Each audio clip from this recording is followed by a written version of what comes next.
నమస్తే టీవీ4 తెలుగు న్యూస్ కి స్వాగతం. సిద్దిపేట జిల్లా దౌలతాబాద్ మండలం మరియు గ్రామం ఇందుప్రొడియల్ గ్రామంలో ఈరోజు శ్రీరామనవమి సందర్భంగా ఈరోజు గ్రామాలలో పండుగ వాతావరణం. వివిధ మండలాల నుండి అధిక సంఖ్యలో భక్తులు ఉండటం, వేద పండితుల మంత్రాలు చదువుతూ భక్తుల జయ జయ ధనుల మధ్య స్వామివారి కళ్యాణ మహోత్సవం జరపడం జరిగింది. సీతారామచంద్ర స్వామి కళ్యాణోత్సవానికి అధిక సంఖ్యలో భక్తులు వచ్చి ఆలయంలో నిర్వహించే సీతారామ కళ్యాణ మహోత్సవంలో ప్రజలందరూ భక్తి శ్రద్ధలతో కళలన్నీ వికసించి తీర్థ ప్రసాదంలో తీసుకోవడం జరిగింది. శ్రీరాముడు సద్గుణాల సదా ఆదర్శ రాముడు ఆశ్రయించిన ధర్మం ప్రపంచానికి శాంతి మార్గం.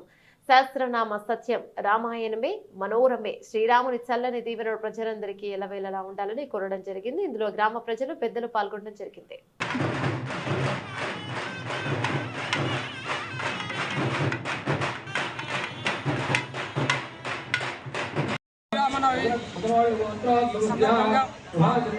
గ్రామంలో శ్రీ అన్నారెడ్డి గారి శివాజిరెడ్డి గారు ఆధ్వర్యంలో ఈ యొక్క కళ్యాణోత్సవం బ్రహ్మాండంగా జరపబడుతుంది.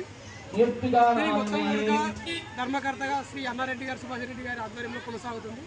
దీనికి గ్రామ ప్రజలందరూ సహకరిస్తున్నారు. అలాగే గ్రామాభివృద్ధికి కూడా శివాజిరెడ్డి గారు చాలా కృషి చేస్తున్నారు. మాకందరికీ కూడా తోడ్పాటు అందించి వారికి సహకారంగా మేమందరం కూడా కొనసాగడం జరుగుతుంది. సో దీనికి ఈ విధంగా జరుపుతున్నటువంటి అన్నారెడ్డి శివాజిరెడ్డి గారికి మా గ్రామం తరఫున ప్రత్యేక ధన్యవాదాలు తెలియజేస్తున్నాం. శ్రీరామ్.